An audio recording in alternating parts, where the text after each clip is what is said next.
What's going on, folks? Haven't posted a video in a few weeks, so just wanted to kind of get a little update video out there of what I've been doing. Well, if you guys watched the last video, you know that I was sick for probably about a week there, so that kind of took me out of commission. And then just life stuff, and well, in Arkansas it's been like 110, 115 degree heat index, so it's kind of hard to get out in the garage and work on stuff without just dying. So what I've been doing today, I thought I was actually going to be done with some of my patch paneling, rust repair stuff, but turns out I found another spot, and it is right there. I did go ahead and cut it out already and put a new piece in, ground down my welds. I've got to plug up some, I'm about to weld in some pinholes and then put some fiberglass over some pinholes that I might miss.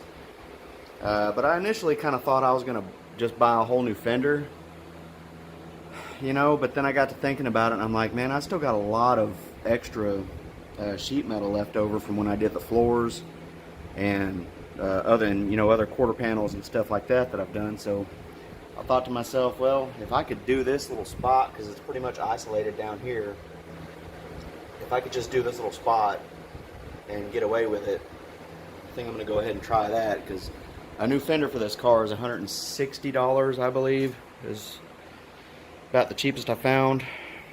And I already had the sheet metal, so might as well just do it for free or cheap or whatever. If I can get, once I get this thing painted, if I can get it, maybe this freshening up job lasts another 10, 15 years or something before any residual rust that I've missed starts bubbling through. That's a win for me in my book, because like I've been saying over and over and over again, this is going to be a driver. So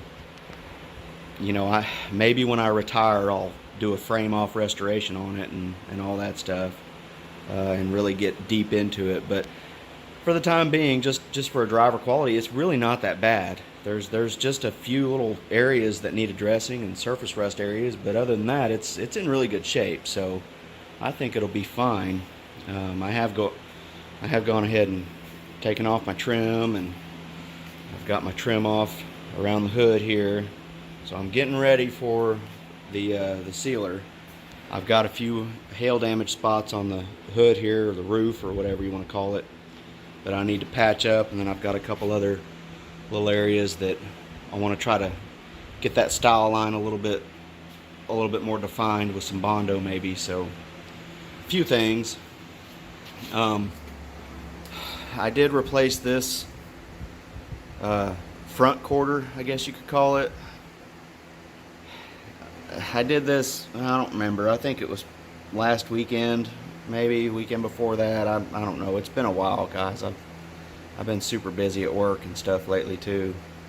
It's summertime, so I work in civil engineering and land development and things like that. And when summertime hits, all the contractors out there are just go, go, go, go, go.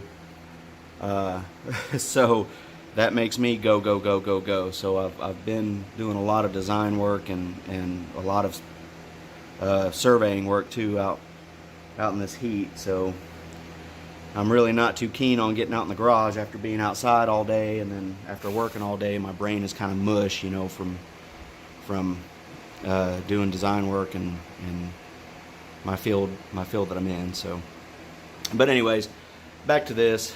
I did do this. I did take care of it.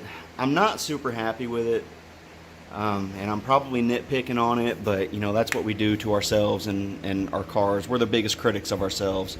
So this gap right here, here's the factory gap right here, and then you can see where my finger is right there is where my weld line goes across. Well, it kind of comes up into this area here and shoots across. So but this panel, this lower panel just did not fit very well to begin with. It was almost too short. In other words, I was having trouble making this wrap around here and making it wrap around here. So what I ended up having to do was I made it fit here with what they sent me, and then I had to actually straighten this piece out. This curved piece I had to hammer out straight and then get it welded in, and then I had to hammer it back over. But the crease, the original crease that it was stamped with, ended up over here. So I had to create my own crease pretty much, and I'm just not super happy with it. It just didn't turn out very good in my opinion, but it's in. It is what it is. I'll get a little more body filler and stuff in there and try to shape up some spots that I'm not too comfortable with, and we'll see how it turns out. It didn't turn out near as good as the other side that I did. The other side I'm actually pretty happy with. It lined up really well, and I mean, I'm just impressed with that, and it fit really well too. The you know, overall width of it fit perfect. So I don't know what happened with the driver's side. Just maybe it was just stamped wrong or a defect or whatever. And quarter panel, it turned out really well. I'm super happy with that. It's really smooth, and I think it's going to cover up pretty nice. Yeah, I mean, that looks really good. You know, this front piece here is okay.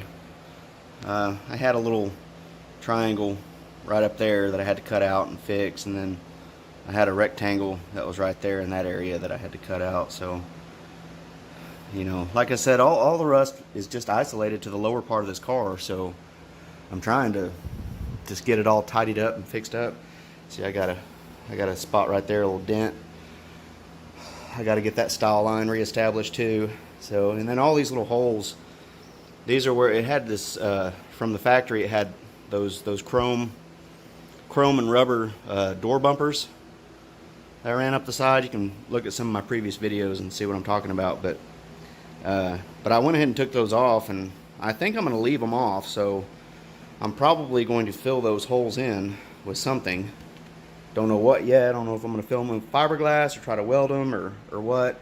I'm worried about welding them because they're so small, and I think, you know, if I end up blowing through that with my flux core, then it's going to create a bigger hole, whereas I could have just plugged it with a little bit of fiberglass or something and sanded over it and been done.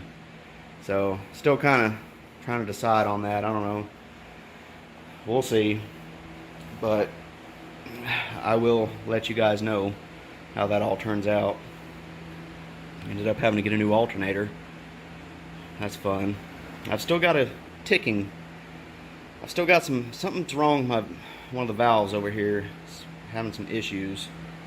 You know, motor rebuild is probably in my near future, unfortunately. But yeah, it'll be fine. It is what it is. You know, I was also thinking too that by the time we do a rebuild on this and then send it off to the machine shop and have it, you know, line bored and rebalanced and the heads cleaned and, you know, all that stuff. I mean, I got to looking at some of the catalogs and everything else, and I can just buy a crate motor and just drop it right in for about the same money. So the only downside to that is this engine block that's in here right now is numbers matching with the car, but I don't, you know, is that really something that matters too much for just a driver quality? I don't really think so. So I mean, I'll keep the engine block and I'll stick it in my closet just so I have it in case I ever do decide to sell the car. I can sell it with the numbers matching block and heads. But other than that, not too much concerned about it. I'm concerned about just building something to enjoy. So sorry. But anyways, I'm gonna get back to this right here, and it's gonna end up being the same as the rest of the stuff, guys. It's, you know, excuse me. It's gonna be fiberglassed and then smoothed out, and I'm gonna paint over it. So back with you.